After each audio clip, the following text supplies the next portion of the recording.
तो मैं आपको सुना दूं। अरे बोलो ना भाई, अरे प्यार से बोलो, झूम के बोलो।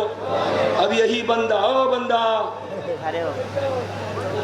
आज बिस्टी हुई थी ना, बिस्टी, अरे बोलो ना, तेज बिस्टी नहीं थी, झुर्री थी, झुर्री, टिप टाप बूंदा बांदी। अरे बुझते पारछो, टिप टाप बूंदा बांदी। लेकिन उर्से पाक में ये आशिकाने मुस्तफ़ा आए हैं ना, इनके कदमों से धूल लग नहीं रही थी, धूल सूखी थी, धूल धूल धूल धूल सुकोनो छिलो, धूल लग नहीं रही थी।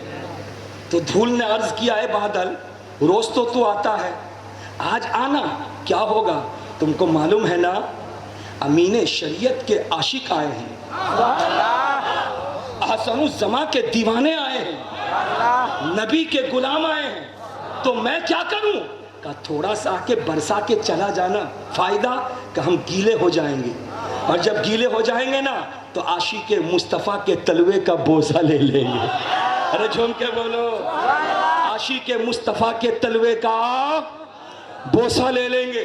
उसी बोझा लेने में जब तलवे को कादा ने पकड़ा तो बेचारे का पांव वहीं रह गया। और ये हुजूर जा रहे थे, यही हुजूर, हजरत आप ऐसे मत जाइएगा, उसको 1 से 1 रुपये दे के जाइएगा, हाँ न बाद में दे दीजिएगा बेचारे को।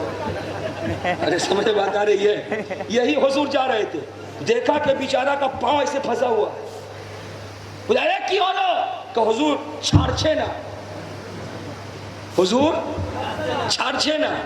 अब हुजूर को आ गया रहम, करीब गए, हाथ पकड़ा अपने चाहने वाले का, आओ आओ, ऐशो अमर शोंगे, ऐशो ऐशो, लिया और लेकर के सीधे यहाँ चले आए। मैं पूछना चाहता हूँ, गुलामे रसूल नाइबे रसूल का एक आशिक अगर दलदल में फंस जाए कि नाइबे रसूल छोड़ करके आगे ना बढ़े, गुलाम को साथ में लेकर के जाए, तो कल मैदान महशर में वो आशिक जिसने सुबह नबी का नाम लिया, शाम नबी का नाम लिया, दिन नबी का नाम लिया, रात नबी का नाम लिया, मोहब्बत रसूल से सीने को सजाया, सीरत मुस्तफ़ा पर अमल किया, कल अगर किसी भी गुनाह की वजह से अगर उसको दोज़ख में जाने का हुक्म मिल जाए तो बताओ, शाफ़े महशर, शफीउल मुज़नबीन, आमिना का लख्त जिगर, नबियों का इमाम, रसूलों का सुल्तान, जब मैदान महशर में देखेगा कि मेरा आशिक फंसा हुआ है, तो बोलो क्या मेरे रसूल को अपने आशिक पे रहम नहीं आएगा? अरे बोलो ना, क्या नहीं आएगा? अगर आएगा तो वह आशिक, वो प्यार करने वाला मैदान महशर में पुकारेगा और कहेगा कि ऐ इश्क रसूल, कब्र में आया था तो तुझको लेकर, और कब्र में जब आ गया तो तू बिछोना बन गया, अब मैदान महशर में ऐ इश्क तुझको छोड़ के मैं जन्नत में जा नहीं सकता हूँ, तुझको छोड़ के जन्नत में जा नहीं सकता हूँ। मौलाना बोल गए हैं, जिधर नबी है उधर जन्नत है, जिधर नबी नहीं उधर जन्नत नहीं।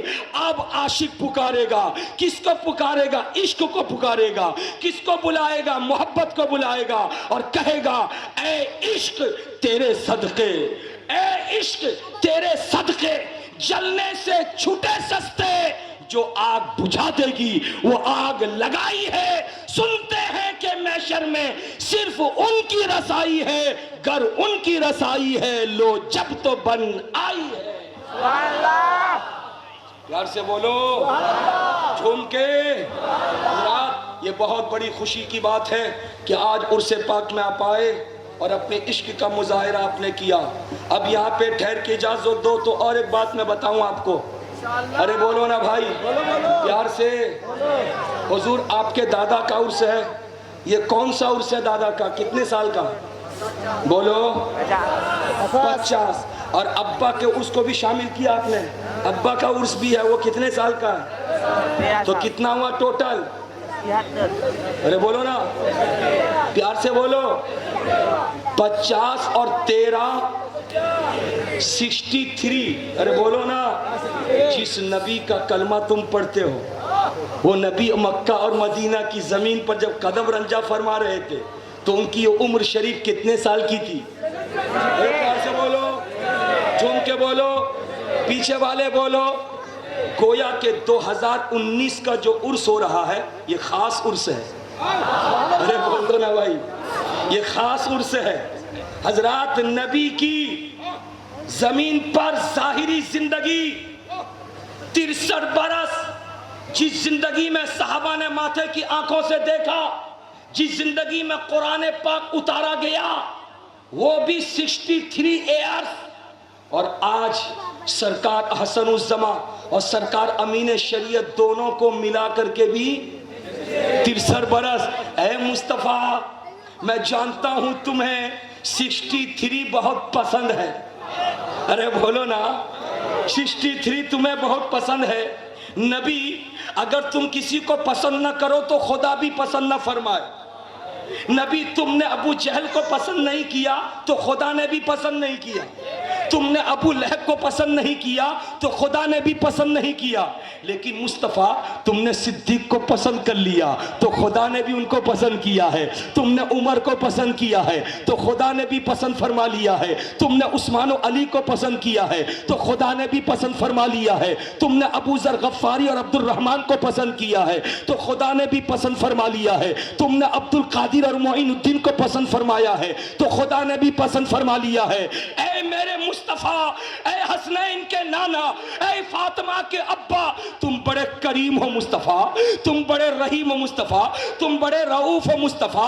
ऐ मुस्तफ़ा, तुम्हारे यहाँ अपना भी आता है, उसको भी तुम नवाज देते हो, बेगाना भी आता है, उसको भी तुम नवाज देते हो। खुद भूखे रह के भूखों को खाना खिलाते हो, खुद प्यासे रह के प्यासों को पानी पिलाते हो। आज बांग्लादेश का ये अंजुमन आशिकाने मुस्तफ़ा तरुण परिषद का जवान दुआ कर रहा है। आज मेंबर रसूल पर बैठ के ये उलमा अहले सुन्नत दुआ कर रहे हैं। आज अमीन शरीयत के साहिबजादगान दुआ कर रहे हैं। आज अमीन शरीयत की के मुरीदीन दुआ कर रहे हैं।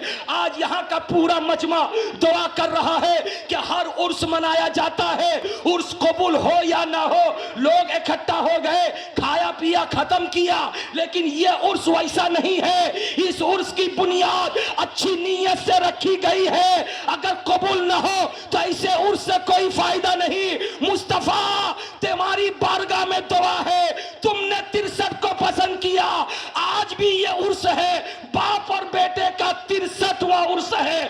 मुस्तफा, इसको कबूल कर लो, जब तुम कबूल कर लोगे तो खुदा की बारगाह में मकबूल हो जाएगा।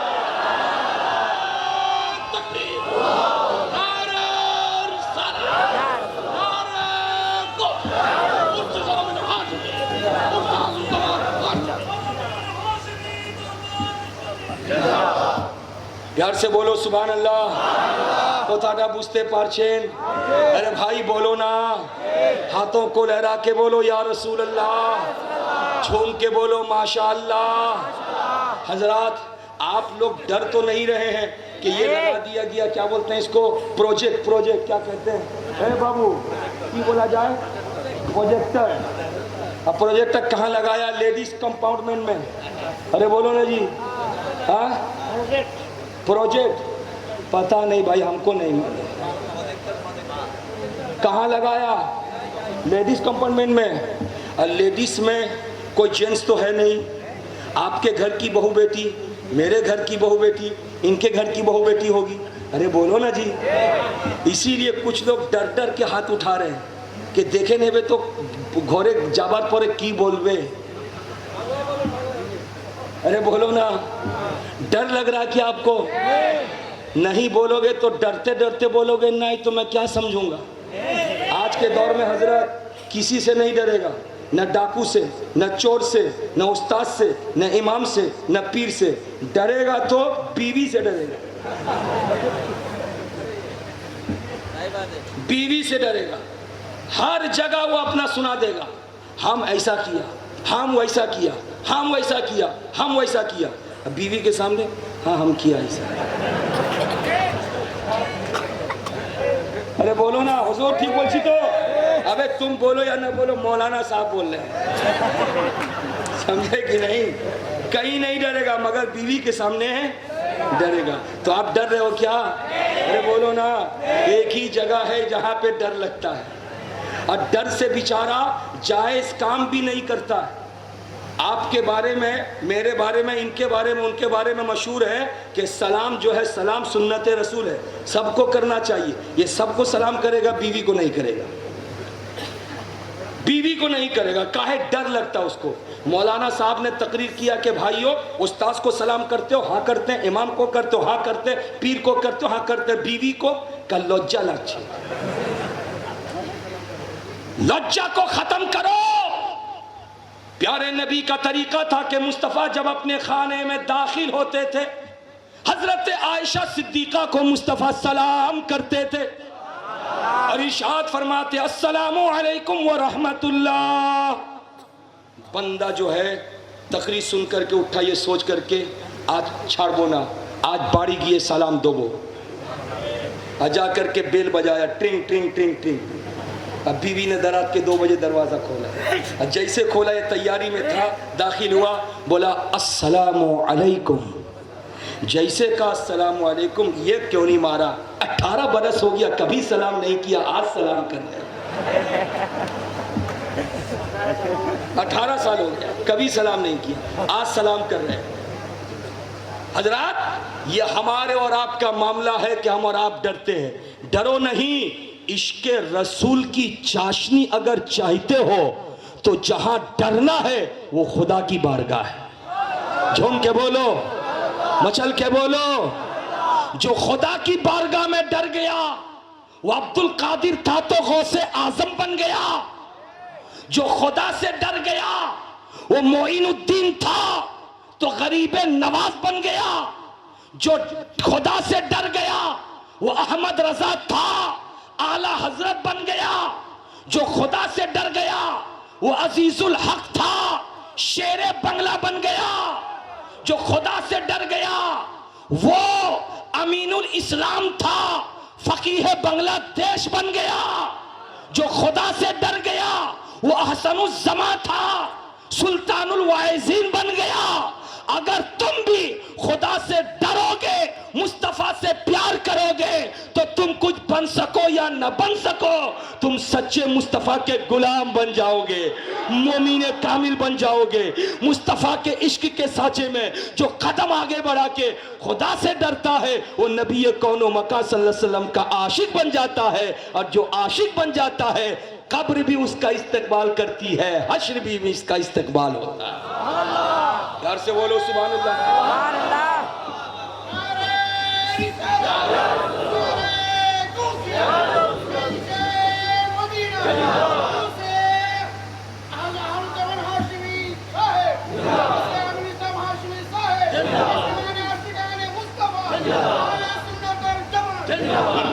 प्यार से बोले सुभान अल्लाह। बेचारा इतना डरता कि एक ही बीवी रखता, 1 से 2 नहीं रखता, और 2 से 3 नहीं करता, 3 अगर कर लिया तो 4 नहीं करता। लेकिन 4, 3, 2 कौन करे? यहाँ तो 1 को रखना मुश्किल है। अरे बोलो ना जी, शादीशुदा लोगों से पूछो। एक साहब ने कहा कि जनाब, शादी के दिन घोड़े पे क्यों दूल्हा को बैठाया जाता है? हमारे यहाँ इंडिया में उत्तर प्रदेश में जब शादी होती है तो दूल्हा को घोड़े पे बिठाया जाता है। आप क्या बिठाते हैं? क्या नहीं बिठाते? हाँ, घोड़े पे बिठाया जाता है। तो पूछने वाले ने पूछा कि दूल्हा को घोड़े पे काहे बिठाया जाता है? कहा सुनो, घोड़े पे बिठा कर उसको बताया जाता है अभी भी मौका है, चांद सा भागना तो भाग जाओ। अरे समझ में आ रही बात? अभी भी चांस है, भागना है तो भाग जाओ, अगर नहीं भागे तो फंसे। हजरात, आज हमारा और आपका ये मामला है, लेकिन मैं आओ बताना ये चाहता हूँ, मेरी माँ बहनें भी सुन रही हैं, हो सकता है उनके दिल में ये ख्याल पैदा हो जाए, ये नबी क्या सिर्फ मर्दों के लिए नबी थे? ये नबी क्या सिर्फ और सिर्फ हमारे घर के खावंद के लिए नबी थे, हमारे बाप के लिए नबी थे, हमारे बेटों के लिए नबी थे? नहीं नहीं, मेरी माँ बहनों तवज्जो के साथ सुनो, मुस्तफ़ा जाने रहमत पर इन मर्दों का जितना हक है तुम औरतों का भी उतना हक है। झूम के बोल दो सुभान अल्लाह। मेरे नबी की रहमत ने सिर्फ मर्दों को मालामाल नहीं किया है, बल्कि इस्लाम की पाकीज़ा खवातीन को भी मालामाल किया है।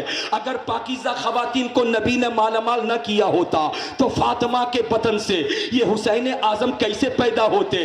गरीब नवाज की अम्मा गरीब नवाज को कैसे जन्म देती? गौसे पाक की अम्मा अपने मशिकम में रख के 17 पारे का हाफिज कुरान कैसे बनाती? मुझे कह लेने तो अहसनुज़्ज़मा के घर में पैदा होने वाला अमीन शरीयत आया, और जिसको दुनिया ने फकीह बांग्लादेश से जाना, अगर माँ प्यारी और खुदा रसीदा नहीं होती तो लायक व फायक बेटा नहीं आता। और आपने नींद को कुर्बान किया, और आज मोहब्बत का इजहार करने के लिए इस रात में इस जलसे में आप आए। अगर आपकी माए मुस्तफा की बारगाह से फैज नहीं पाई होती तो आप भी लायक नहीं बनते। पता ये चला नबी का फैजान मर्दों को भी मिलता है, नबी का फैजान औरतों को भी मिलता है। और जब नबी के फैजान से मर्द और औरत मालामाल होते हैं तो ये मर्द तू फॉलो कर जनाबे अली को, और ए पाकीज़ा खवातीन औरतों तुम फॉलो करो हुसैन की अम्मा फातिमा ज़हरा को। प्यार से बोलो।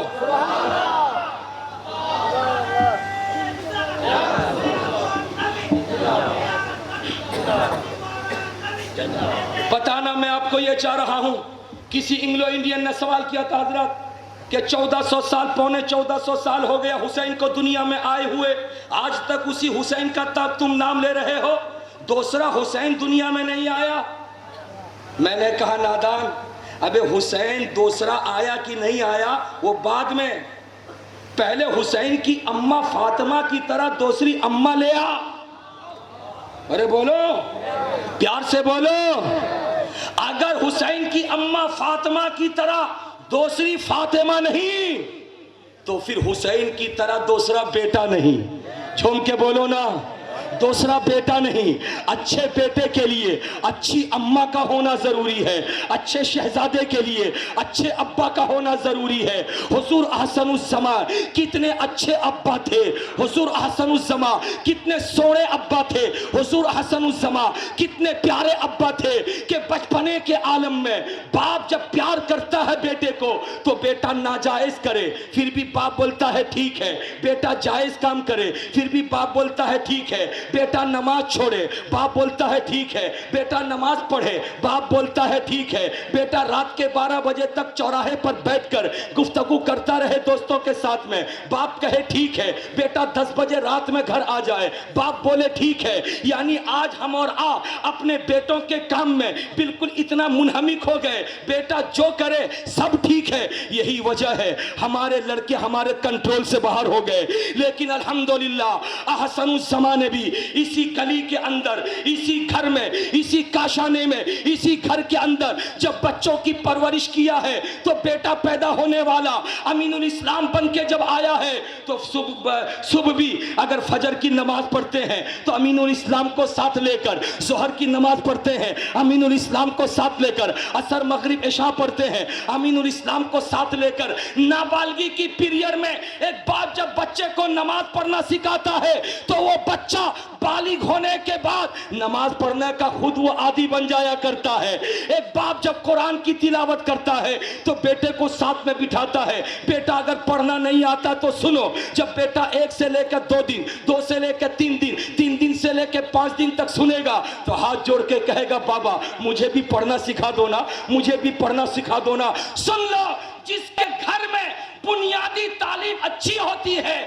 उसी के घर का बच्चा फकीह बांग्लादेश बना करता है, उसी के घर का बच्चा पक्का सच्चा मुसलमान बन के आशिक मुस्तफा बन जाया करता है।